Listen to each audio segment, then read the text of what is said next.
Welcome back to part 3 of building a house in Germany compared to building a house in Australia. So in the last episode, the last part, we looked at the masonry part of the German house and also the framing of the Australian house.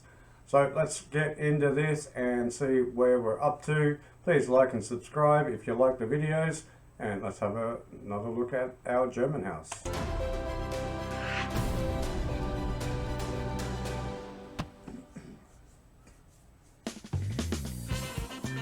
The concrete of the ring anchor has hardened. The roof can come. The carpenters first put the so-called purlin. The beam construction runs around the entire upper wall edge. It forms the basis for the roof structure and carries the roof truss elements.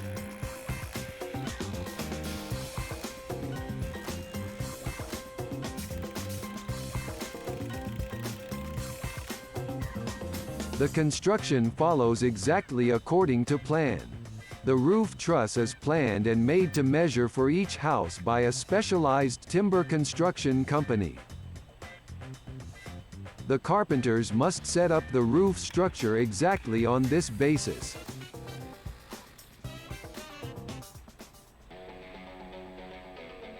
It starts with the largest. Okay, so pretty basic stuff again, just like in Australia. You can see all the same material basically. Okay, they've got a pearl in there, we'd call that a base plate. But yeah, same thing. So you can see the gang nails. I think gang nails were invented in Germany. They're amazing stuff. And I like the wood size too. Okay, you can see this, the size of that wood, that's 200. They're going to span the whole building with that. And also it looks like hardwood that they're putting in as their purlin. Okay, which is quite good. They've already got the overhang or the outrigger. So yeah, but again, this is a pretty basic, this is just a square building. So yeah, it's all just all come to a peak. But yeah, you can see the same, exactly the same thing. Trusses are made, bring them on, put them on site, fucking whack them in. Roof truss elements, the hip trusses and the fink truss.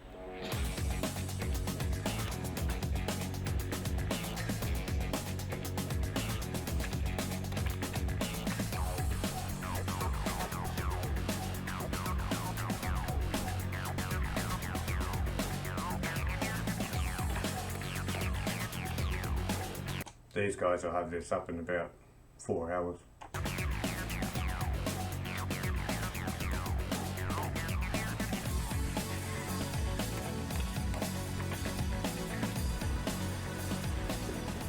Then come the arras, the corner truss elements.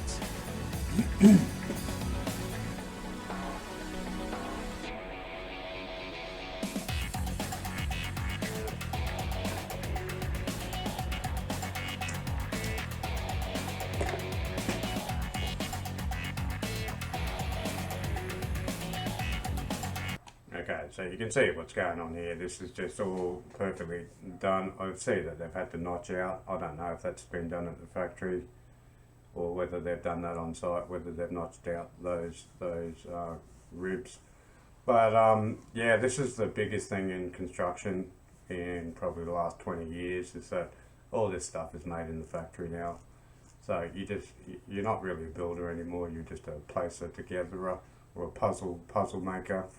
Something like that. Even in Australia now, when you work remotely, okay, you'll have everything delivered on site in one day, and they'll have a container, like a big 40-foot container, and at the beginning of the container will be everything that you need at the start of the building, and it will work all the way through, and it'll have light fittings and plumbing and everything, and plaster equipment, everything, all the way through every stage of the building will be in the container.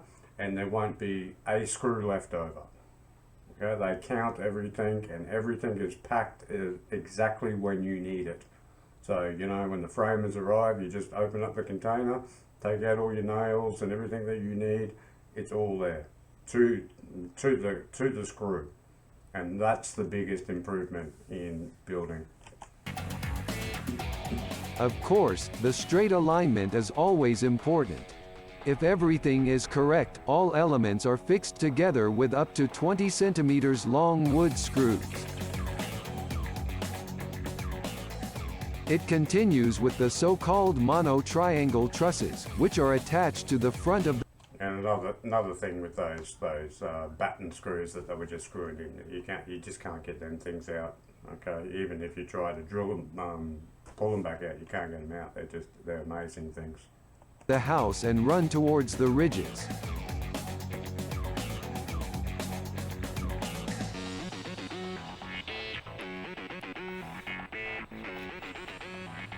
Two mono trusses come in the corners. The same thing happens on the back. The roof shape of the house is a hip roof, and can already be recognized by the roof structure. Typical of the hip roof, the symmetry. Identical looking roof areas on all four sides, each with the same roof pitch. It's 24 degrees here. There is no upper roof edge, called the ridge. Instead, the roof surfaces converge in a point. But there is something special about this house. The roof fold at the front. For this, the roof truss is extended by a so-called dormer.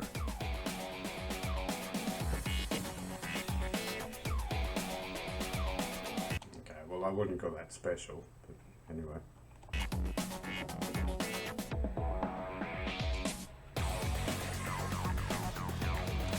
And that's another interesting thing. It's like they've got wooden rules. I've noticed that a bit watching some of these German videos. They've got wooden rules, which is interesting.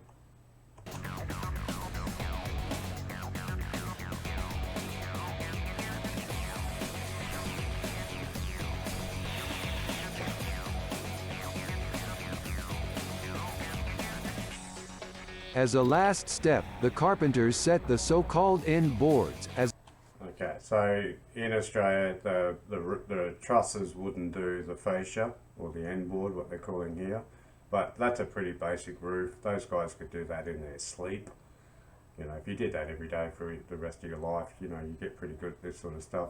But yeah, so the trusses in Australia would just do the trusses, and then you have someone who does fascia and guttering. So they would put on the fascia and then do the gutters as well. So in Australia, you tend to have your own specific job. Okay, so if you're a framer, you're a framer. If you're a trusser, you're a trusser. If you're a roofer, you're a roofer. If you're a fascia and gutterer, that's all you do. So a good fascia and gutterer may do 4 or 5 houses in a day. They just go whack up the fascia, put on the gutter, and then the roofer can come and finish off. As a finish and cladding for the roof overhang. After a working day, the roof structure is ready.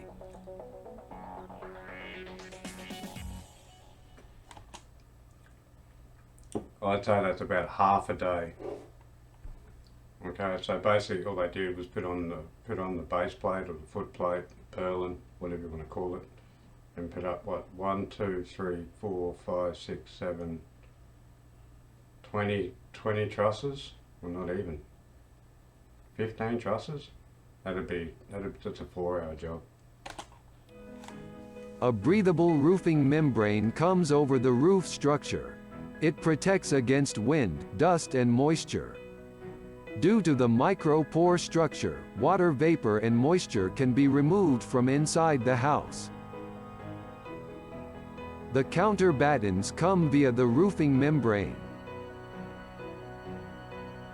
And above it the roof battens that carry the roof tiles. Okay, so that's interesting as well. So you wouldn't put 2 layers of battens in Australia, you just go straight across the trusses.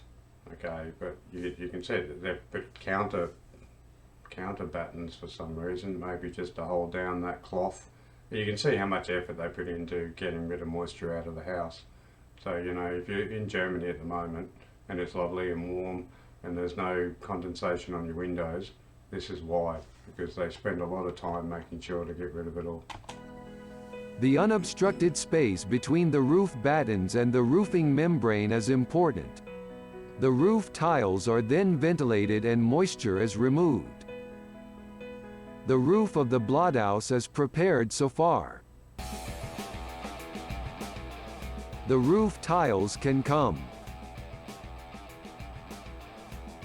A so-called flat roof tile made of fired clay with a matte black glazed surface is used.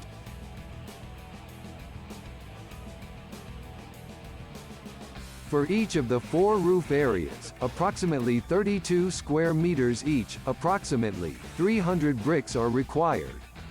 A total of around 1,200 pieces.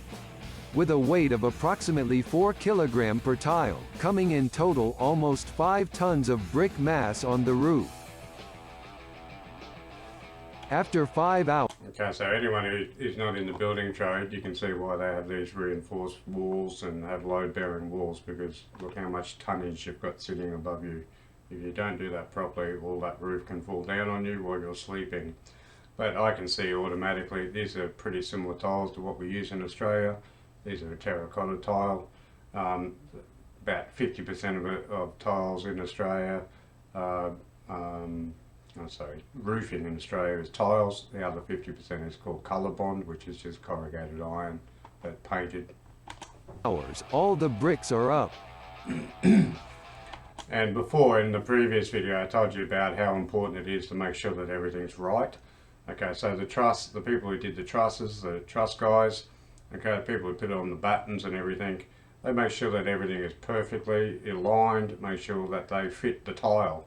So now the tilers can just come along and place them and clip them in place, and everything is done, everything is good. But before the work continues, we have to say, long live the house. There is something to celebrate. Today is the topping out ceremony. An important tradition that should not be missing when building a house. Neighbors, workers and friends come together. Wish all the best for the future house. And everyone is eagerly awaiting the verdict. Okay, so that's a good tradition. Okay, building a house is a big thing in your life. Yeah, especially if you're not a builder. So, you know, it's amazing to come here and see something for yourself. So I really like that. Get the family around, get the neighbours around, you know, and, you know, just celebrate the house before, you know, the roof goes on. Gerichtet steht nunmehr das Haus. The house is now situated. From the base to the ridge. Nothing is missing, so we have now put the crown on the building. And I wish everyone around me health and happy courage and everything ends well. Ende gut, alles gut.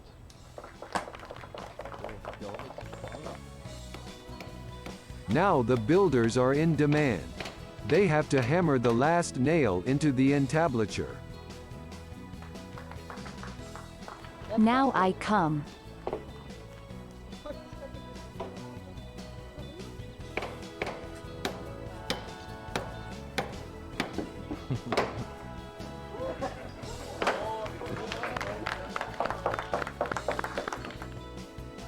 And of course the three also have to toast the house. The old mate there looks like a bit of a burly man, so he looks like he might be in the building trade, or he's in some sort of construction or something like that, a big fella like him. And then for the good of the builders and their happy future.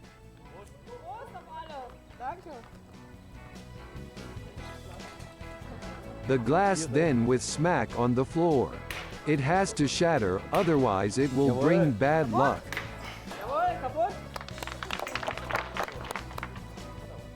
The buffet is open. Have fun. The builders did not allow themselves to be ripped off. There is be back on Monday morning. First, they install the so-called ridge slats. Here on the edges, where two roof surfaces meet each other, the ridges serve to cover the tiles on the butt edges. For that, the ridge tiles will come over the ridge slats later. The roof tiles are now of course also laid.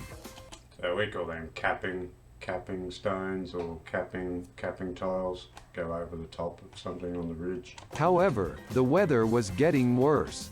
The rain became so heavy that the work had to be stopped.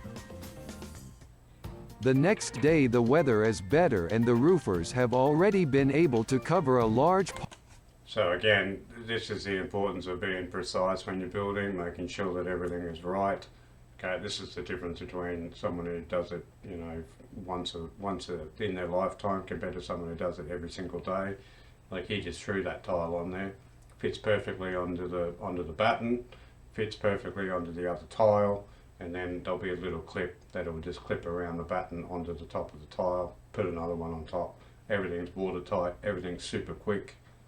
So, and they don't have individual tiles there for the ridge. Looks like they've got one full one that goes all the way along. Looks Kevlar or something too. part of the roof. The laying principle is simple. Thanks to the interlocking system, the bricks mesh perfectly. This creates a closely interlocking, dense, firm and stable roof covering. In addition, roof clips are also placed so that the roof can withstand the heaviest storms. The ridges are almost done too. A polypropylene fleece with folded aluminum edges comes over the slats, optimal for the rear ventilation of the ridge roof tile, which are now placed over it. Final spurt for the roofers, the last roof tiles. The bricklayers are also on site again. They put the last chimney elements. The chimney has grown with the house bit by bit and has now reached its final size.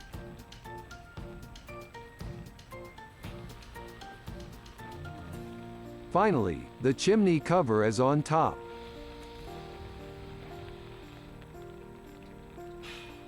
Finished.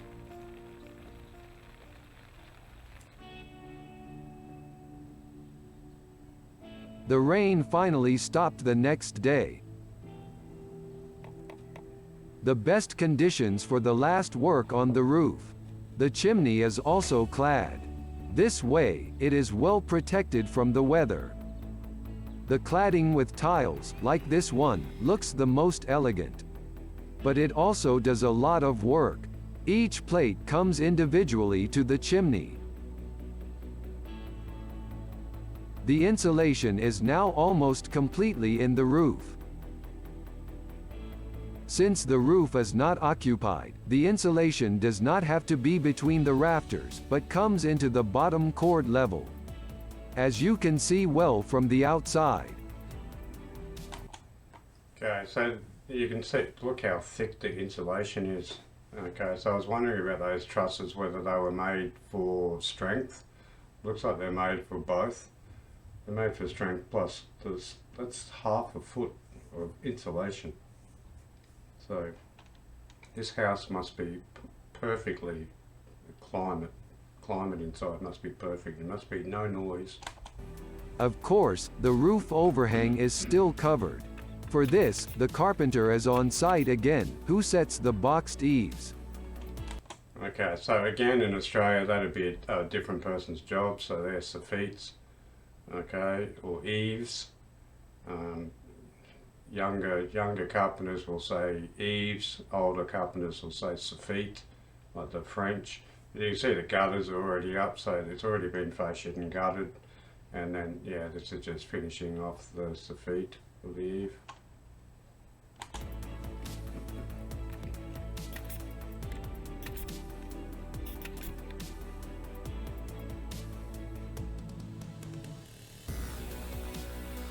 The roof is finished out. So here we can see a valley. Okay, so on a roof, this is called the ridge, this is called a valley. In Australia, that would be lead. It would be a lead lining, and most times here as well. But they also, the capping stones do interlock, but they've also get pointed, so they've also cemented together.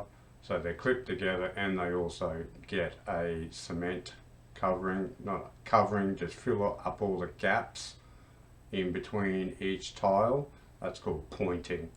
So it doesn't happen on just a basic roof tile, but on your ridge caps, they also get cemented. After a week, But it looks lovely. Good job. including the chimney cladding, gutters and roof hatch for the chimney sweep. So you have to have a hatch for the chimney sweep. Wow, that's something different. Cladding, gutters and roof hatch for the chimney sweep. Oh, that's good. So the flashing around here, that doesn't look like lead to me. That looks like aluminium. But this is, geez, that looks expensive just for your chimney sweep. And they've even got a little step for him to stand on there. So I don't know, that must be part of the code, building code. If you have a chimney, you've got to have a access point for your chimney sweep, trying to avoid fires and stuff. That's a great idea.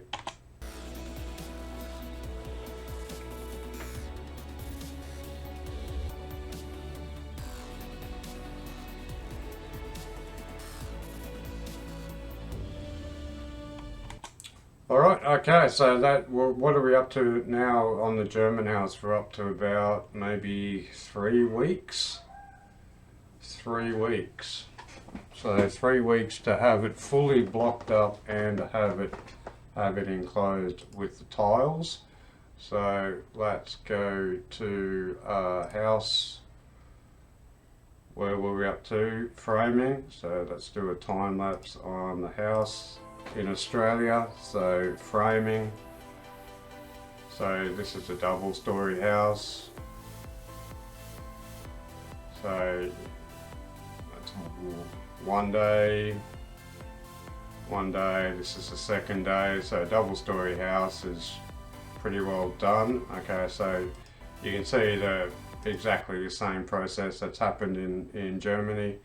Okay, so these are tiles. Like I said, 50% of houses in Australia use either tiles or they use colour bond. Okay, it might be a prerequisite of whatever the covenant is for the suburb.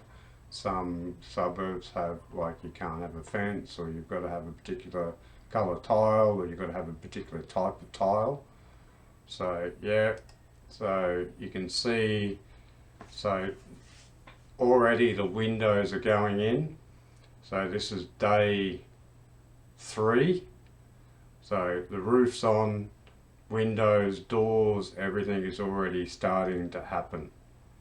So day 3, we've got the basics of the house up, and then as soon as you've got the tiles on the roof, it doesn't matter if it rains, everyone can start doing their work. So in Australia, everything's a process. So as soon as someone's finished, the other person will start. But as soon as you get to a situation like this, everyone can start. So once it's framed up, once the roof's on, your plumbers come in, your plasterers come in, your electricians come in, your window fitters, your door frame fitters, all the carpenters come back. They start thinking about the kitchens. Tilers can start. Everyone can basically start now.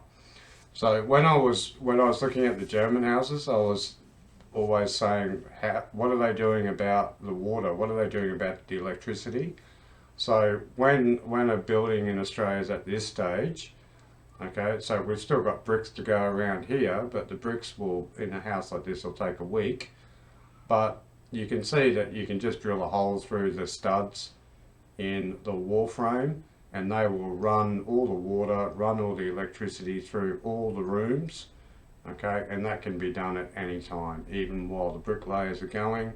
As soon as that happens, then it can start being plastered. But most electricians wouldn't even do that themselves. They'd send out an apprentice to do that. They just run the wires. They'll come back later and connect everything up.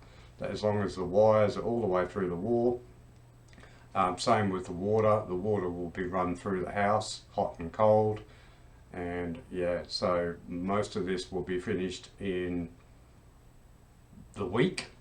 So, you know, the basics, the majority of the house will be done within a week.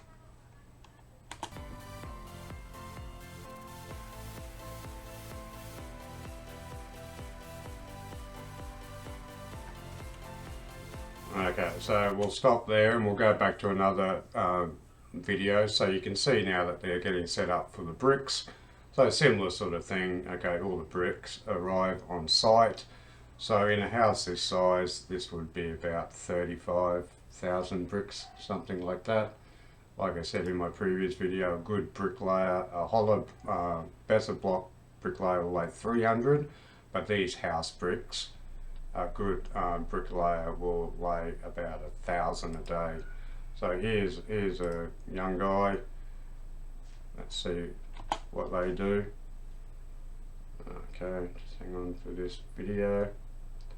So you'll see, so these bricks are not load bearing, these are just called a veneer brick or a fascia brick. Okay, they're purely just there for looks, but you can see how quickly that a decent tradesman can butter the brick, lay it, clean up, and you know, they can just do this all day. They don't do anything, they just set up their line, lay the brick. They'll have a brickies labourer who makes the mud for them, also comes along and cleans the brick after they're finished. Their whole job is just to do this, butter the brick, clean everything up, make sure everything's right. They'll do about 7 courses and before they move on to another place, just so that you don't get any movement in the bricks. But I've also got another one where you can see how quickly, when you've got a really good team of bricklayers, how quickly. I just pause that just in case, but if you watch it, you know, this is a big team, there's probably 15-20 people in this team, but they'll pretty much lay all the bricks in this house in a day, so it will be finished. So like I said, the bricks are not actually load bearing, so they're about this far away from the wall. There's a special little clip that will go, that nails onto the wood, onto the stud, and then goes into the bed of the brick, and that holds the whole wall towards the house. But we'll just keep going through this and see how they go at the end of the day. So this is after 1 day, and you can see around the house they're pretty much finished. They've even got all the windows in, they've got the sills in, everything's, all the piping's done, everything's hanging out the walls, they've got the air conditioning there. Okay, the soffit will go on and cover up to the brick, but you know, they've laid near on 25,000 bricks in a day. And even inside, we just saw there, the plasterers have already started. So even while the bricklaying's going on, the plastering is happening inside the house at the same time.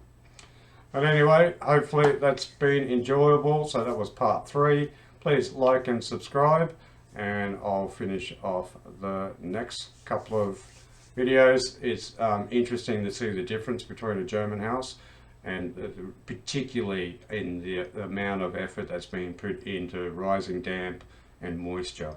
It must be such a big problem. And anyway, I'll see you later and catch you in the next one.